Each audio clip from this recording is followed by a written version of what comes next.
നമസ്കാരം. വെസ്റ്റ് ഇൻഡീസിനെതിരായ 2020 മത്സരത്തിൽ മലയാളി താരം സഞ്ജു സാംസന്റെ തകർപ്പൻ ബാറ്റിംഗിന്റെ കരുത്തിൽ ഇന്ത്യക്ക് മിന്നും വിജയം. ടോസ് നഷ്ടപ്പെട്ട് ബാറ്റിംഗിനിറങ്ങിയ വെസ്റ്റ് ഇൻഡീസ് ഉയർത്തിയ 195 റൺസിന്റെ വിജയലക്ഷ്യം ഇന്ത്യ 4 പന്തുകൾ ബാക്കി നിൽക്കെ മറികടന്നു. മത്സരത്തിലുടനീളം വിൻഡീസ് ബൗളർമാരെ കടന്നാക്രമിച്ച സഞ്ജു സാംസണാണ് ഇന്ത്യൻ ഇന്നിംഗ്സിന്റെ നട്ടെല്ല്. 50 പന്തിൽ 97 റൺസ് നേടിയ സഞ്ജുവാണ് ഇന്ത്യയുടെ വിജയശില്പി. ഇംഗ്ലണ്ടാണ് സെമിയിൽ ഇന്ത്യയുടെ എതിരാളികൾ. 196 റൺസ് വിജയലക്ഷ്യവുമായി ഇറങ്ങിയ ഇന്ത്യക്ക് തുടക്കത്തിൽ തന്നെ അഭിഷേകിനെ നഷ്ടമായി. 3-ാം ഓവറിലായിരുന്നു അഭിഷേക് ശർമ്മയുടെ വിക്കറ്റ് നഷ്ടമായത്. ഹൊസീന്റെ പന്തിൽ ഷിംറോൺ ഹെറ്റ്മെയർക്ക് ക്യാച്ച്. 5-ാം ഓവറിൽ ഇഷാൻ കിഷനും മടങ്ങി.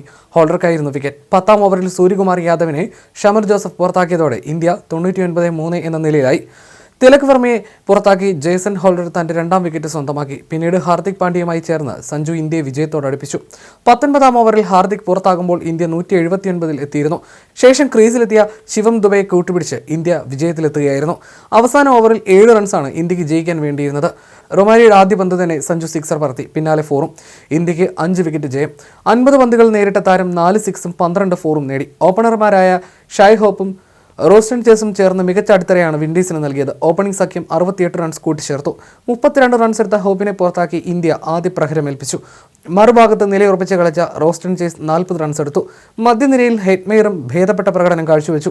വെസ്റ്റ് ഇൻഡീസിനായി ജേസൺ ഹോൾഡർ, ഷമർ ജോസഫ് എന്നിവർ 2 വിക്കറ്റുകൾ വീഴ്ത്തി.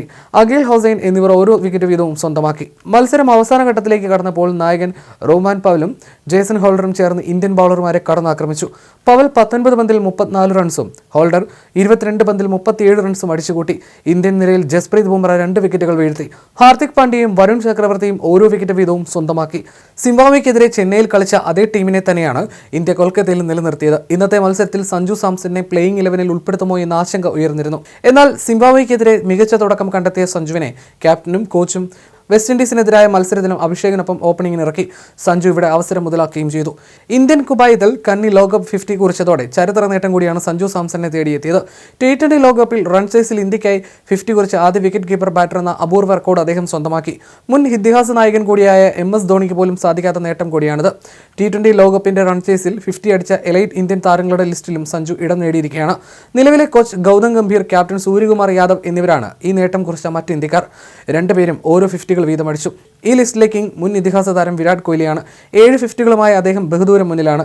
2ാം സ്ഥാനത്തുള്ളത് മറ്റൊരു മുൻ ഇതിഹാസവും മുൻ നായകനുമായ രോഹിത് ശർമ്മയുമാണ്. 6 50കളുമായി അദ്ദേഹം 2ാമതുണ്ട്. സ്റ്റാർ ബാറ്ററായ KL രാഹുൽ 2 50+ സ്കോറുകളോടെ 3ാമതുമുണ്ട്.